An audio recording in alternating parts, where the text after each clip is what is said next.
Mazel tov to the young Israel of Scarsdale. I can't believe that it's been 50 years since my late wife Sherry Zal and myself appeared in Scarsdale, where we had to find a place to daven on Rosh Hashanah and Yom Kippur, where we had to find housing to have a Shabbos minyan. It was a real adventure, and the people who were pioneers should be remembered and thanked. Of course, Danny Mars was the original pioneer, and he had the drive, and I was happy to be on that road. I had just graduated Smicha, and my wife was interested in staying in the New York area. And how close is Scarsdale to White Plains? She was exceedingly happy. We had a wonderful time at the beginning and wonderful people who made it all possible. I can't believe that I'm privileged to be here tonight, and I wish that you should go mechayil from strength to strength. It's such a pleasure, and to be able to join you tonight on the 50th anniversary of the Young Israel of Scarsdale. Never thought we'd see this day, and what a joy and special moment this is, even long distance. Now, everyone knows the story about the 5 original families who had moved into the area, enrolled their kids, and joined the Young Israel of New Rochelle. When it came time for the holidays, we wanted to be able to celebrate as we did at home and walk to services, because where in the city didn't you have a synagogue on almost every corner? Well, we couldn't drive, so they arranged to rent a room for us at the Y on Wilmot. And everyone got along so well that Danny Mars, who at that time was called the Johnny Appleseed of synagogues because he had been a founder of the Lincoln Square group before he moved up into Westchester. And he invited the men to participate in Saturday services at his house. He and Emma opened their home, and they had a weekly minyan. Of course, sometimes they stopped people on the street to fill that minyan. It wasn't always available, but they got along famously, and they wanted to continue this in the following year. The Young Israel in New Rochelle did not choose or could not support this, so we went out on our own. And Danny arranged for us to affiliate with the Young Israel movement. We bought the house on Broad Road, and Rabbi Reuven Grodner joined us as our spiritual leader. It really was a hands-on experience as the house on Broad Road developed. My husband Charlie, who was unemployed at the time, got together a group of volunteers, and they turned the basement into a meeting room sanctuary. All right, go ahead. Okay. And also built 2 classrooms. It really fulfills what Sidney Poitier said when he builded him a chapel in Lilies of the Field.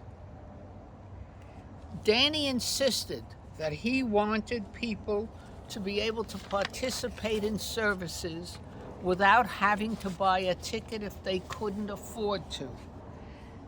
And they could come in on the holy days. And that was our policy in the early days. Of course, today's reality has changed that, but it was beautiful while it lasted.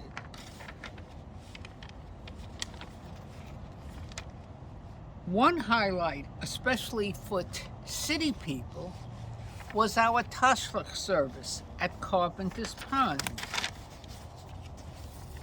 How we all enjoyed knowing that Alan and Robin Rice met there, and their romance developed into their beautiful family.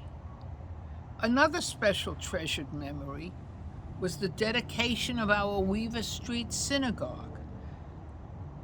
Rabbi Grodner researched the possibility of women carrying the Torah as part of the procession, and I was privileged to participate. We had many bar and bat mitzvahs. The girls were bat mitzvahed at Havdalah service and lined up with candles. We sometimes, I hope not disrespectfully, refer to them as the Vestal Virgins as they stood there with their candles and the procession entered the sanctuary. There were doubters at the beginning, and we chuckled at the definition of fablunged, a kosher butcher in Scarsdale. But what a supportive and caring group of families grew out of our early efforts. We were young, idealistic, and welcoming. Stop. Go ahead. It didn't take too many years for us to phase out our Talmud Torah, since so many of our members sent their children to yeshiva, and our future was assured. We've shared tragedy and sorrow as a community as well, with the loss of our oldest son, Michael, in 1987 in a car accident, and the shocking fire that took the lives of Rabbi and Debbie Rubenstein. Charlie and I moved to Florida 22 years ago, but we carry the memories and traditions as well as the people with us.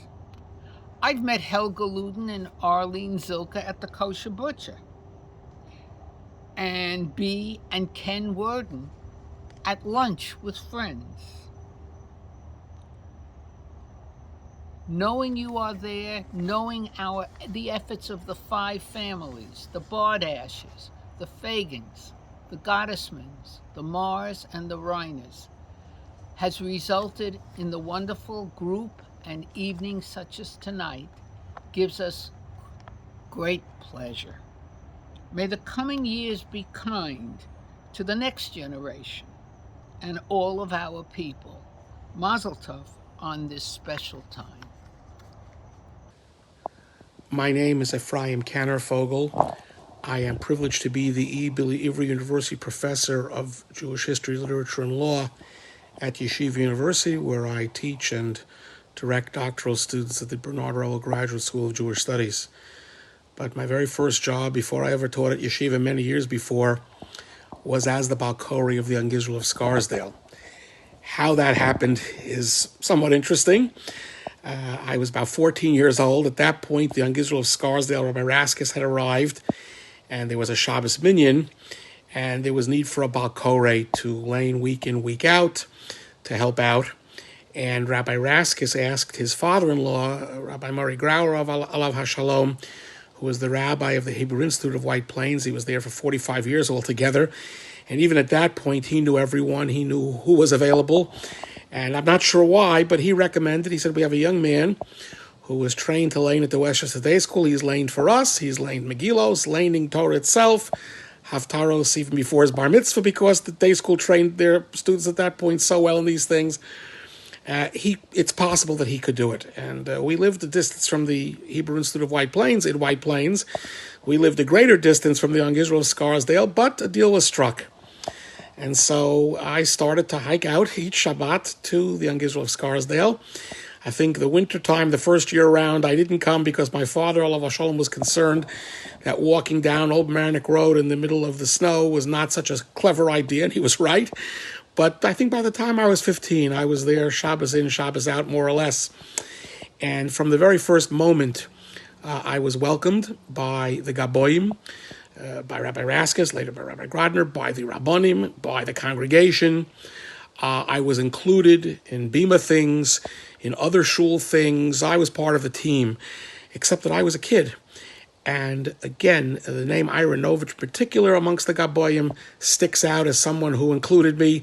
But that's the way it was. And it was a very wonderful learning experience, not just a laning experience, but a learning experience for a 15, 16, 17-year-old to learn how to not only do the laning, but really serve the community in that capacity and to be someone in the shul with responsibility.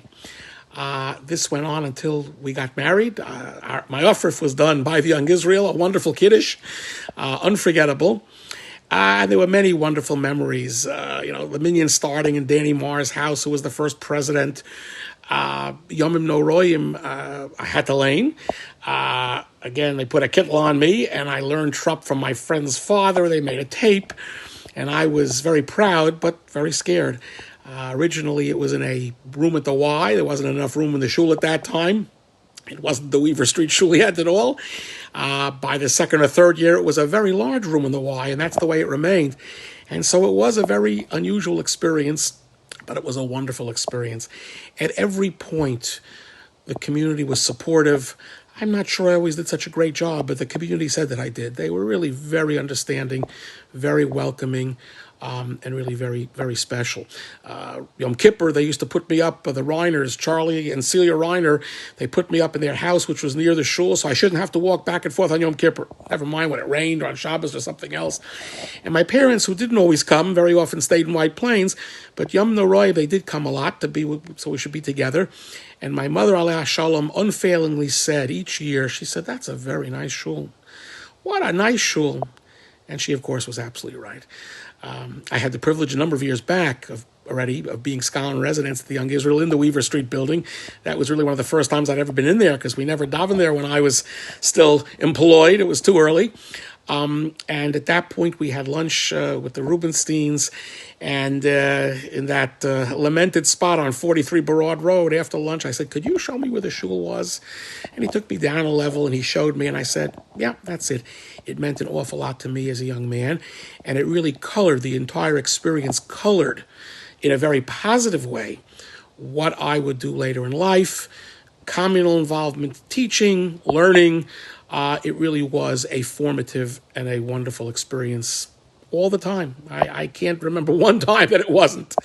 I can't remember anything other than I enjoyed it and the people were that supportive and that welcoming. So on this 50th dinner occasion, what do you wish on the 50th dinner? I guess you wish at May of Esrim that the shul should continue for many, many more decades of success. Maybe Kama Pa'amim May of Esrim, a few times over. But the wonderful spirit, this is really a chance for me to express my deepest hakaras hatov, my deepest gratitude to the Rabbanim, to the Gaboyim, to the members, and may you go from strength to strength. Thank you very much. Good evening. My name is Milton Levy. I was privileged to be the second and fourth president of the Young Israel Scarsdale. It was in the early 1970s when my wife, I, and our 3 children moved to New Rochelle. A short time later, I read in the local newspaper that a new synagogue named the Young Israel Scarsdale was forming in a private house, and a group of neighbors, mostly Jewish, was suing to keep them away from Barad Road. That was a fight that I would like to join, and so began a challenge and a blessing that would continue for me for years. Let me briefly tell you about the beginning days of the Young Israel Scarsdale. And for those of you that were there, I'm happy to repeat an exciting memory. There was a wonderful group of dedicated Jewish neighbors from Scarsdale, New Rochelle, and even White Plains that made up the origin of the synagogue you are celebrating tonight. The lawsuit was eventually thrown out. For several years, we met on Shabbos and Yom Tov in the downstairs level of 43 Barad Road. Rabbi Grodner and his family lived upstairs. From the original 15 or 20 families, we grew and grew. We had activities for children, dinners, neighborhood gatherings. We even started a bar and bat mitzvah class that was held in the garage of the private house. Eventually, our numbers grew so that we could no longer fit into the room at 43 Barad. So the planning and organizing of our next step began. Constructing a new Orthodox synagogue building in Scarsdale. It wasn't easy, but it was a pioneering community effort of what was now 50 or 60 determined and totally committed families. Acquiring land on which to build, architect plans, fundraising, government approval, mortgage applications, but we had a small but growing congregation of ready, willing, and most important, able to produce all of the essentials. The rest, as they say, is history. Throughout the Torah, a beautiful expression is used to describe the ideal, leaders, and level of a Jewish person. Quote, wise of heart, unquote. We were, and apparently still are, blessed with a community of the wise at heart.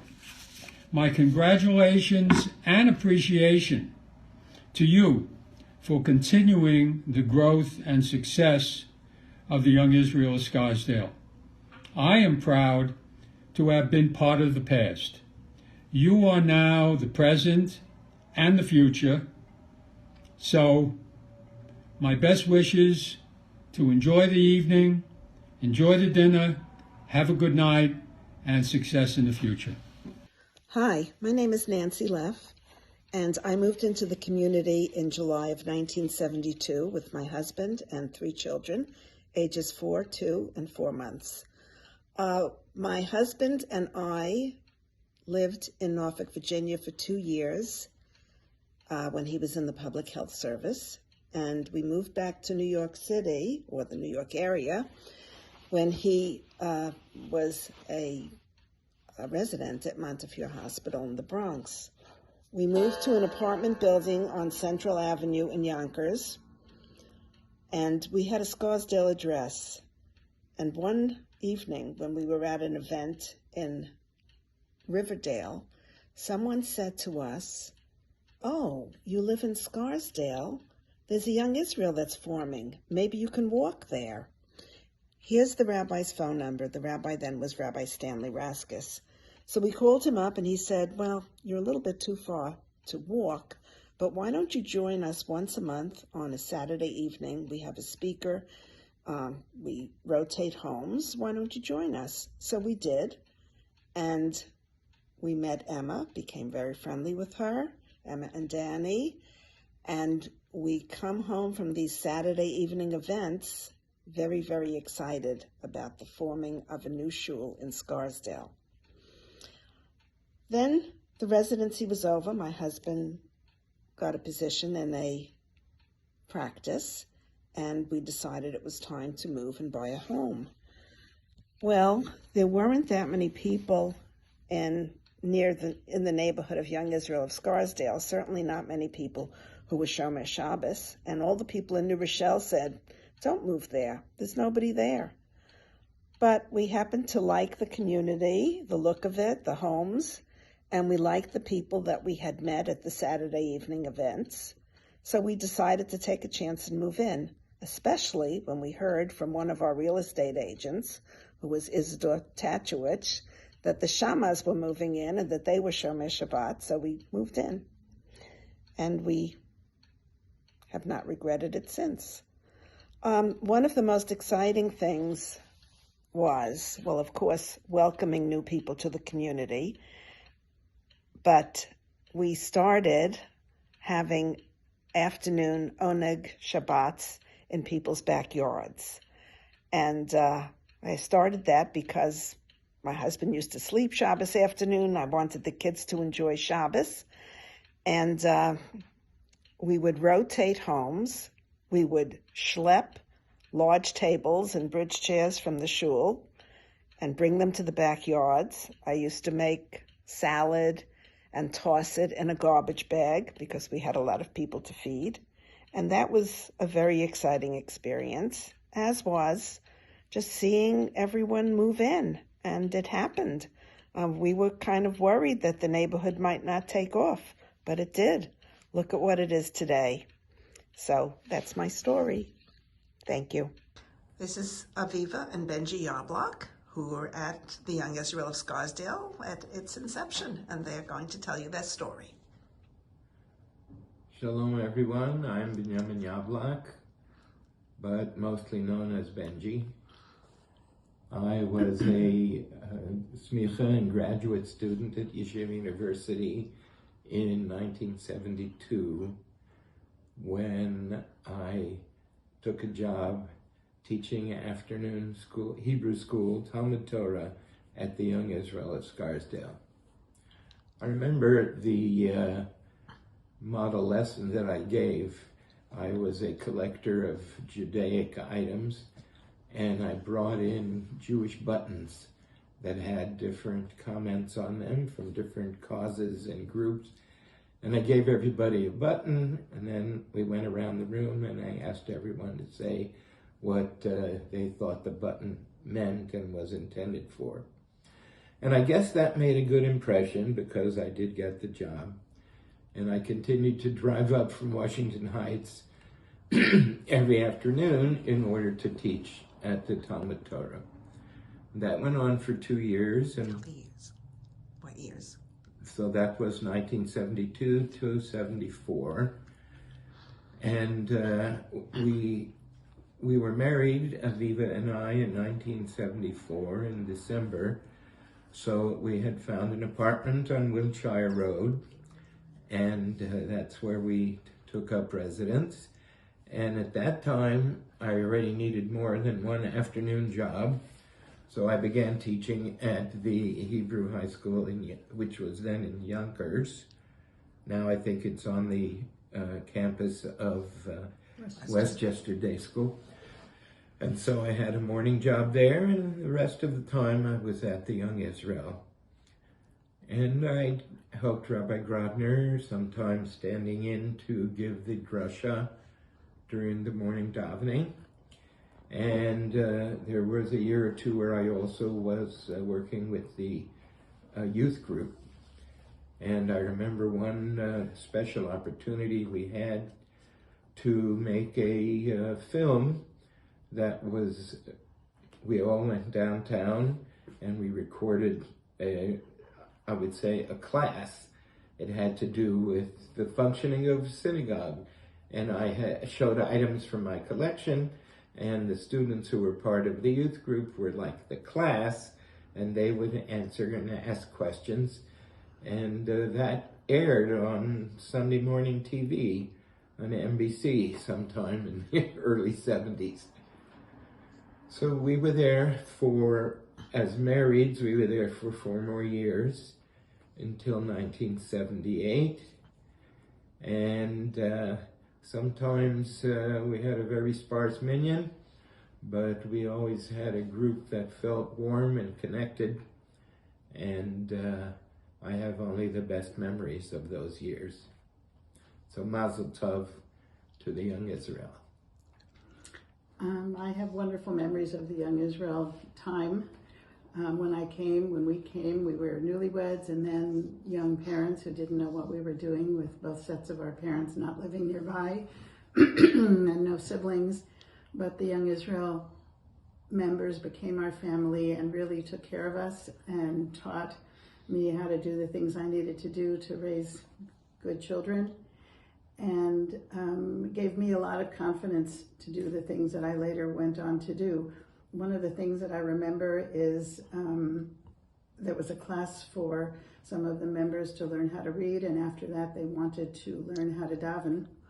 And so one or two afternoons a week, we would get together in the shul, which was on Barad Road, and learn how to daven, and learn the mechanics of davening, so that when people came to shul, they could use the reading that they had learned in the most meaningful way. And it was good for the community, and I think it was good for me to know that I had it in me to teach as well. I have such good memories of our time there, the apartments that we lived in. We look back at those pictures and just smile. It was a good time in our lives, and I join with Benji to wish Mazel Tov to the community. Thank you so much. Hi, I am interviewing Marshall Fagan. He was one of the founding people of the Young Israel of Scarsdale, and here he is. He lives in Hartsdale now, and he's going to tell us all about his involvement with the shul.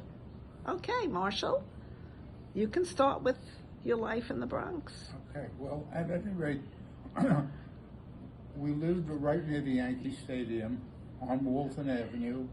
We moved north of 161st Street, and then I don't recall why we started looking for a house. I just didn't like the idea of living 5 flights up in an old building with a lot of old people and all of that sort of thing.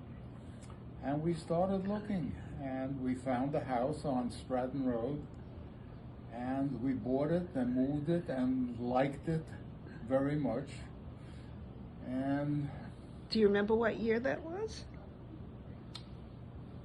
Actually, I don't. Okay. All right. Well, you were there before me. I don't. I was... It's okay.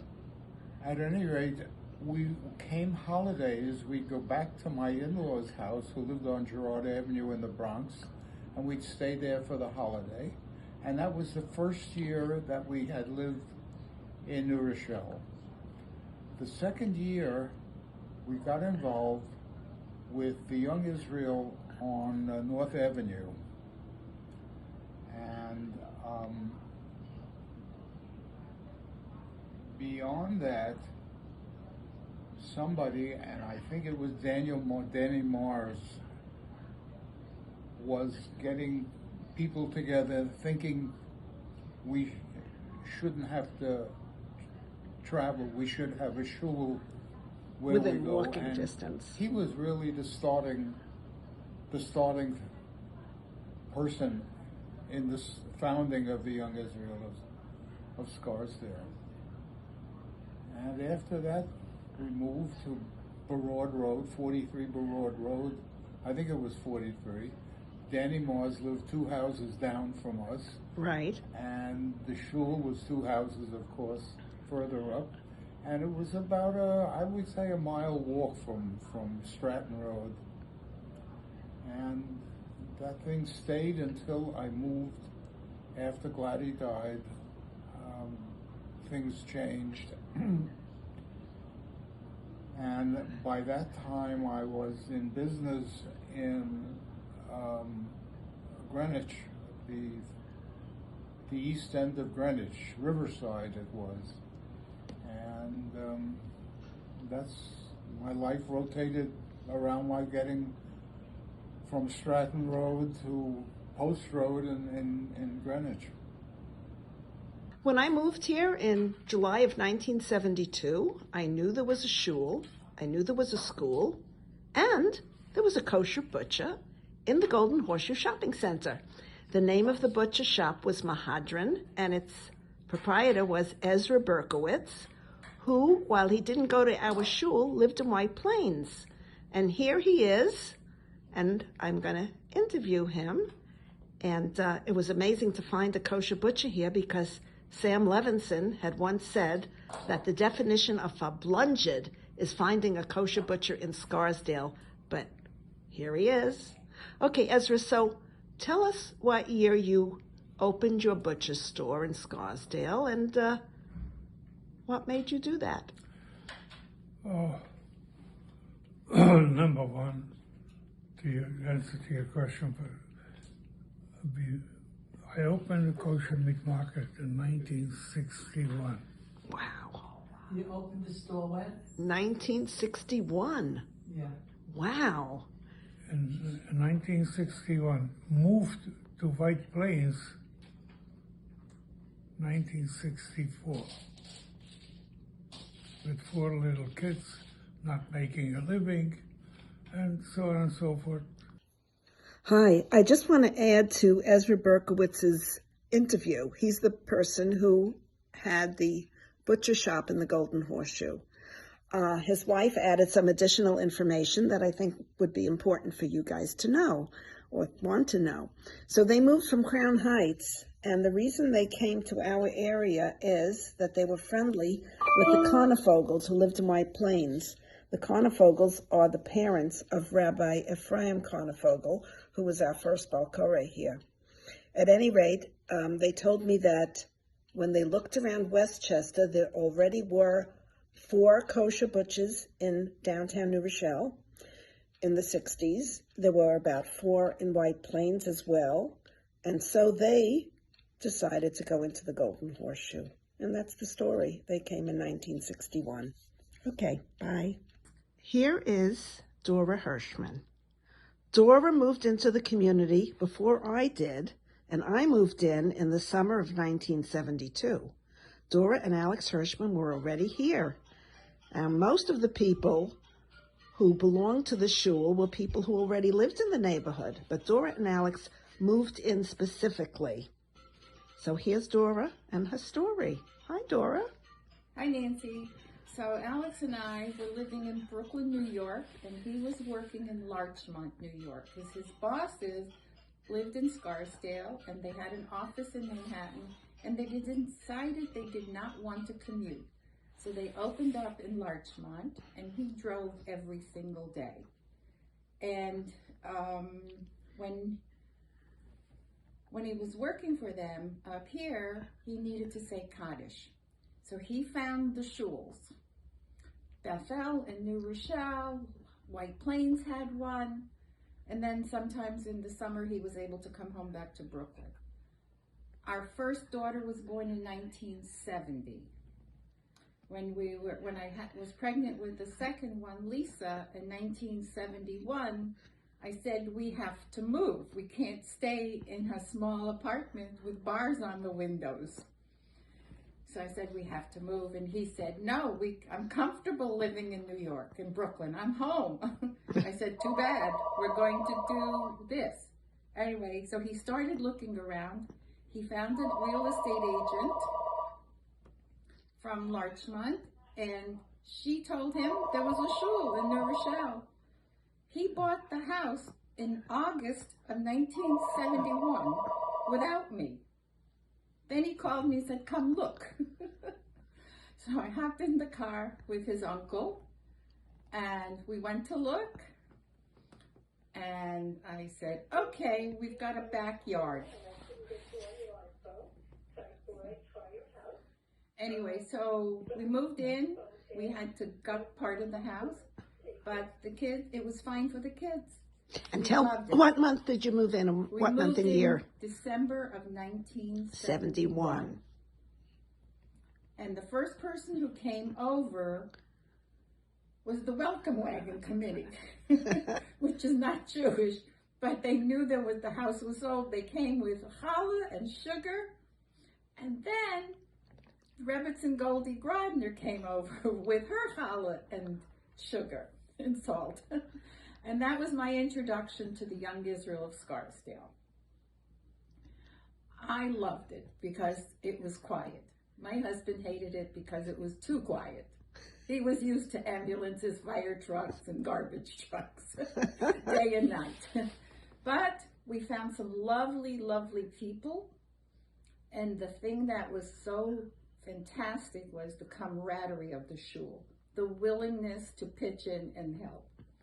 The kids got older, the shul started to grow, and because it was growing, everyone had to sign up for Kiddush and kitchen duty.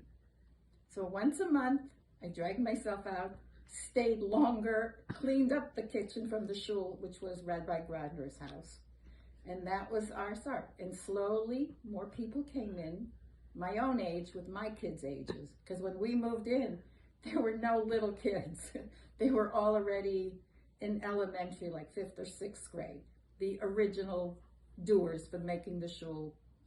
But the thing was, the onegs for Shabbos in the summer were phenomenal. Just so much joy. And everybody pitched in. Nobody cared what it looked like, who you were, as long as you came and didn't criticize. And that was great. And that's why we loved every part of it. Thank you so much, Dora. I have You're very similar welcome. experiences, and this That's is how really, and that's how I met Nancy. and this is a very good tribute for our 50th anniversary dinner. Thank you. You're very welcome. I thank Hashem for the opportunity to participate in such a joyous event. My name is Dr. Juana Taparovski, and my daughter and son-in-law are Doctors Yael and Jeffrey Hallis. My husband, Zikrono Levracha, and I started the Young Israel of Scarsdale with 10 other families in 1970, at a time when Jewish people were just beginning to be able to purchase homes in New Rochelle and Scarsdale. We broke many barriers since then, and there's still much more to be done for the state of Israel and the Jewish people. I'm confident that what we have created will endure all challenges, and I'm thrilled that my daughter's beautiful family continues to be a part of this effort.